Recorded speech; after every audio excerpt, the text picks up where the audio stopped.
हाथ में जब सत्ता होती है तो देश को बहुत सारी समस्या से गुजरना पड़ता है। और सीधी सी बात यह है कि यह अराजकता हम इस देश में इसलिए देख रहे हैं क्योंकि सरकार ही अराजक है। अब आप मुझे बताइए, इतने जरूरी बुनियादी मुद्दे हैं उसको छोड़ करके इसी तरह की चीजों में इन्वॉल्व रहती है। आप लोगों ने वो एक न्यूज देखा, इसरो जो इस देश का प्राइड है, आज इसरो के सैकड़ों वैज्ञानिक इसरो छोड़ करके जा रहे हैं।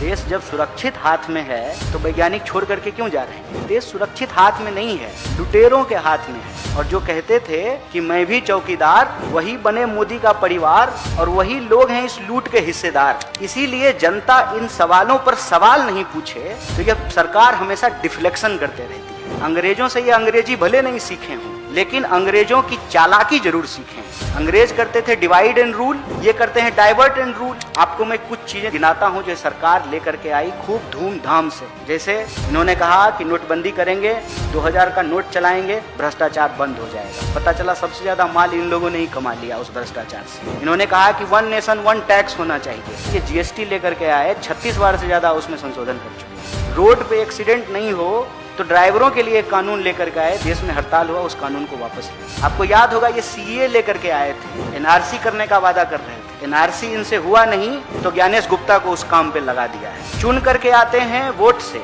और राज करने लगते हैं बुलडोजर पर, और बुलडोजर लेकर के किसी के घर में घुस जाते हैं, मंदिर मस्जिद। और ये मत कहिएगा ये सिर्फ मस्जिद तोड़ते हैं, उसको प्रचारित करते हैं, लेकिन चुपचाप ये मंदिर भी तोड़ते हैं। सैकड़ों मंदिर बनारस में तोड़े गए, सैकड़ों मंदिर जयपुर में तोड़े गए और ऑन रिकॉर्ड बोल रहे हैं ये। तो इनका एक ही काम है, ध्यान भटकाओ। वो जो जादूगर रेलवे स्टेशन पे हाथ की सफाई दिखाता है, ये देश की सफाई कर रहे हैं। ध्यान भटकाते हैं, ध्यान भटकाओ योजना, और इस देश को दोनों हाथ से लूटते हैं। कोई भी व्यवस्था आप उठा करके देख लीजिए। और ये जो पूरा मॉडल है प्राइवेटाइजेशन और प्रॉफिट सोशलाइजेशन ऑफ लॉस है, इनका एक ही धंधा है, चंदा लेना और इस देश की संपत्ति को अपने दोस्त को धंधा के रूप में हैंडओवर करना। हम तो देश से यही अपील करेंगे कि ये आपको कोई भी सब्जवाग दिखाते रहें, हकीकत यही है कि ये आपके जेब पे डाका डाल रहे हैं, आपका पेट्रोल चुरा रहे हैं, आपका दान का पैसा चुरा रहे हैं, आपकी सड़कें, आपकी जमीन, आपका वोट चुरा रहे हैं, आपके बच्चों का भविष्य चुरा रहे हैं ये पेपर लीक करके।